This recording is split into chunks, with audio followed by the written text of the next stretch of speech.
Is Andy Najar headed to Europe? That and a complete look back at the NCAA College Cup next on The Daily.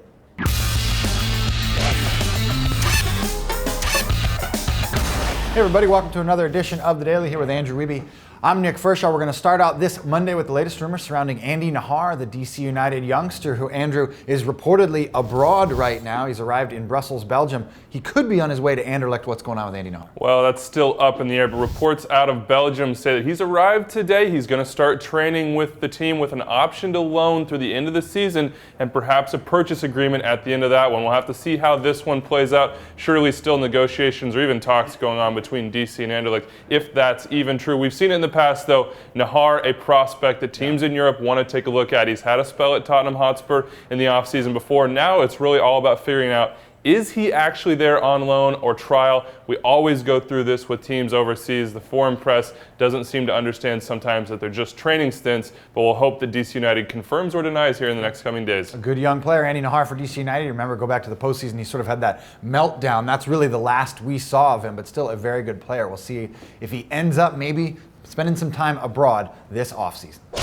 Well, Toronto FC still busy looking for a new head coach, and rumors came out this weekend that it might be Jesse Marsch, the former Montreal Impact head coach, who parted ways with the club at the end of the 2012 season. Those rumors came out and quickly shot down by TFC Brad. Yeah, it came out of Montreal on Twitter. Some journalists saying, look, he's got an offer on the table to become the head coach there with Toronto FC, moving in Canada, but Kevin Payne came out and shot those down, as you said. Talking to Jeff Carlisle, he called those a complete fabrication, so I think you can wipe those off the table. Another little note that came out of that, you have to approach this one with a grain of salt as well, though, saying that he has an offer from Chivas USA. A couple other figures also saying the same thing. We haven't heard anything official from Chivas USA's brass yet, so still a few holes to fill there in the MLS coaching tree. Those ties seem pretty natural. Jesse Marsch obviously played with Chivas USA. It's likely he's going to find a job after that, a pretty good inaugural season for the Montreal Impact. But look, he's not headed Toronto FC, as we know, maybe Chivas USA in the future.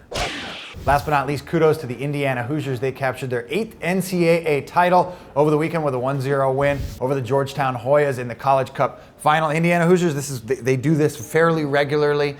Jerry Yeagley with another title win. How'd it go down? Well, it went down a 1-0 win for them. Eriq Zavaleta, the guy that's been scoring the goals, turns into creator in this one. A lofted ball to the back post. A little bit of a question mark on the goalkeeper. Should he have come out? And if he did, which he did, he needed to get that ball. Of course, Zavaleta heads it back across, and Nikita Koslov finishes it off. That's a big, big win for Indiana. Now just 2 titles behind St. Louis University for that all-time mark there in the NCAAs.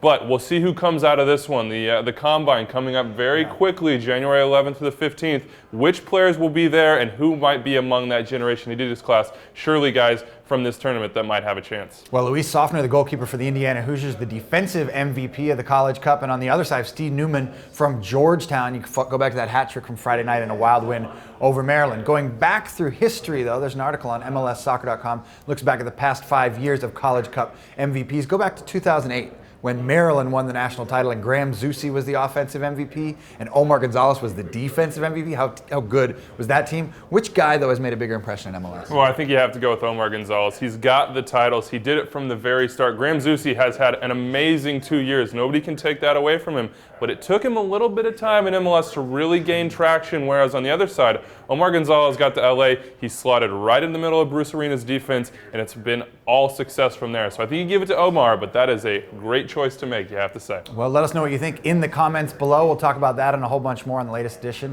of Extra Time Radio, which comes out on Monday. We're scheduled to be joined by Gavin Wilkinson, the GM from the Portland Timbers. You can catch that on iTunes, Stitcher Radio, and Buzzsprout. That does it for us. We'll see you again on The Daily tomorrow.